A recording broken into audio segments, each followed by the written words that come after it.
मैं तो उम्मती हूँ ऐ शाहे उम्मत।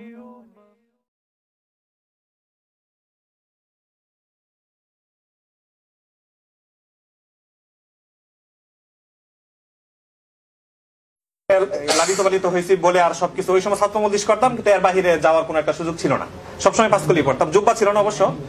তো দেওবন্দে যাওয়ার পরে তখন আমার 19 বছর বয়স। তো মেশকাত পড়ে চলে গেলাম। যাওয়ার পরে 2-3 মাস সুযোগ কানছি। তার মধ্যে জিনিসটা আমাকে আশ্চর্যজনক করছে। আমি তো পড়ালেখা মোটেও করি নাই, ষষ্ঠ পরে পড়ালেখা শুরু করছি। ক্লাস টাস করতাম কিন্তু পড়ালেখা মোটেও ষষ্ঠ পরে শুরু করছি। এরা শুধু ঘুরছি গাছি দেখছি। সবচেয়ে যে বিষয়টা আশ্চর্য আমার জন্য প্রথম হলো সেটা হলো ওইখানে যা সবাই জামাত ইসলাম হয়ে গেছে। টুপি পরে একরকম বড় বড়, কুট পাড়ে এরকম কিরকম জামা কাপড়, আমার সেটি ভালো লাগে না। কারণ এত পাঁচকলি ছাড়া তো বুজুর্গ হইতে পারে না। এরা তো এরকম দেওবন্দের আলেম, এরা পাঁচকলি ছাড়া কেন এত বুজুর্গ হয়ে গেল? এগুলো আমার খুব কষ্ট দিত। আস্তে আস্তে পরে যখন চিন্তার ক্লাস করা শুরু করলাম, পরে দেখলাম উস্তাদদের চিন্তা চেতনা, আমরা কোথায় ওনারা কোথায়। আমরা বলি দেওবন্দ, আসলে দেওবন্দের 20% মনে আমরা অনুসরণ করি না। শুধু আমরা দেওবন্দের চেতনার কথা বলি, তাদের সাথে এবং আমাদের সাথে যে চিন্তার ফারাক এটা অনেক বেশি। তো ওই কল্যাণপুর মাদ্রাসায় আপনার আমি জালিও পড়তাম, দেওবন্দ থেকে জালি নিয়ে আসছি, জালি পড়ি, অন্য সব টুপি পড়ি, পাঁচকলিও একটা আছে পড়ি।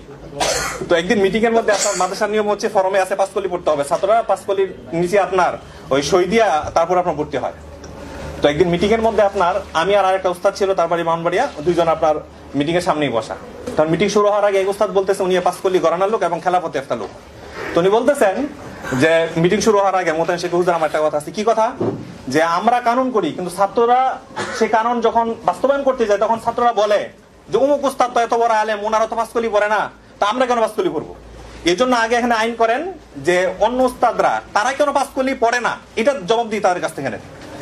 পরে মোতায়েন সাহেব আমাকে জানতে চাইলো, পরে আমি বলছি শোনেন, ছাত্ররা ফরমের মধ্যে সই দিয়া ভর্তি হয়, আমি কিন্তু এখানে ফরমের মধ্যে সই দিয়ে ভর্তি হই না। সুতরাং পাঁচকলির কানুন ছাত্রদের জন্য, আমার জন্য আপনি পাঁচকলি কোনো সময় আমার জন্য দিতে পারবেন না। এটা পরের সাথে সাথে ওই উস্তাদ আপনার হাত দিয়ে উঠলো।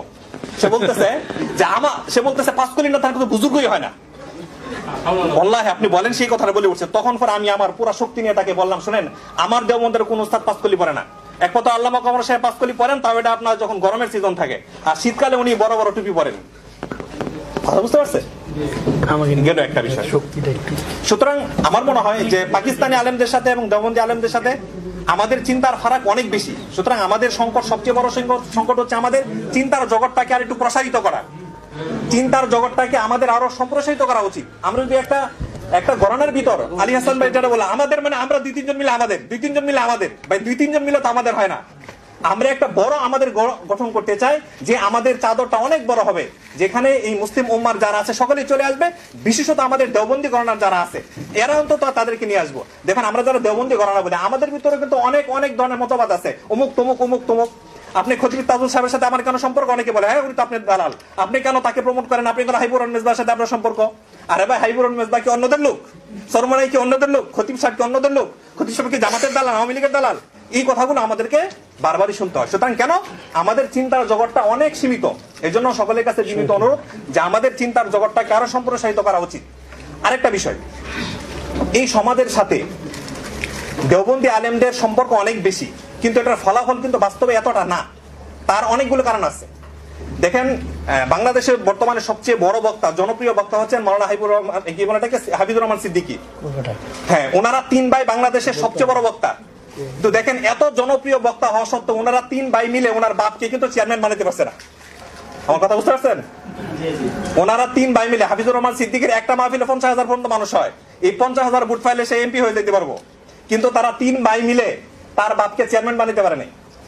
সুতরাং বোঝা গেল আমাদের জনপ্রিয়তা আছে, কিন্তু এটা বাস্তবে আসে সেটার ফলাফল কিন্তু আমরা পাচ্ছি না অনেক ক্ষেত্রে। এটা কেন পাচ্ছি না? 1 নম্বর কারণ হচ্ছে আমাদের শিক্ষাগত যোগ্যতা যেমন হওয়া দরকার আমরা তেমন না। এটা ঠিক যে আমাদের কওমি অঙ্গনের ছেলেরা আমরা পড়ালেখায় ইবাদত মনে করি, কিন্তু আপনার সেই পড়ালেখাটাকে, যেমন আমি বাংলা পারি মোটামুটি আলহামদুলিল্লাহ, কিন্তু সেটা যদি আমি ঢাকা ইউনিভার্সিটি থেকে বাংলা ভাষা ও সাহিত্য নিয়ে আমার একটা সার্টিফিকেট থাকতো, তাহলে আমাকে পত্রিকাওয়ালারা খেত। আমাদের জহির ভাই, তার যদি মনে করেন উনি দাবি থেকে থাকতো, বাংলা ভাষা ও সাহিত্যর সার্টিফিকেট থাকতো, তাহলে এটাকে আরো কি হতো না, যে যোগ্যতাটা ছিল এটা আরো অনেক বেশি আপনার গ্রহণযোগ্যতা পেত। এর জন্য সকলের কাছে আমার অনুরোধ থাকবে যে আপনারা বিশেষত আইন এবং সাহিত্য কথা, কি বলে সাংবাদিকতা, এই 2টা বিষয় নিয়ে যারা লেখালেখি করে তাদের ডিগ্রি থাকা উচিত। সকলেই আপনার পড়ালেখার ক্ষেত্রে এই বিষয়টাকে এক নম্বর পড়ালেখা, আপনি যখন থাকবেন অ্যাডভোকেট থাকবে, আপনার নামের শুরুতে অ্যাডভোকেট থাকবে, তখন কিন্তু আপনি বাংলাদেশ প্রতিদিন লিখতে পারবেন, এছাড়াকে একটা মোটামুটি গ্রহণযোগ্যতা পাবে। এই জন্য পড়ালেখার মধ্যে আমাদের আরো আসা উচিত। আমাদের কমীয় অঙ্গনের যে পড়ালেখাটা দিন দিন আমরা সংযোজনের নামে বিয়োজন করছি, শুরু করছি। পড়ালেখাটা আপনার দাওরা ফারেক হয়ে গেছে, আপনার 19 বছর 20 বছর বয়সে ছেলেরা ফারেক হয়, মাস্টার্স কি 20 বছর বয়সে হওয়া যায়? এই জন্য সুতরাং আমরা সকলকে অনুরোধ করবো যে পড়ালেখাটা আমাদের আরো একটু বেশি হওয়া উচিত। আল্লাহ আমাদেরকে তৌফিক দান করুন।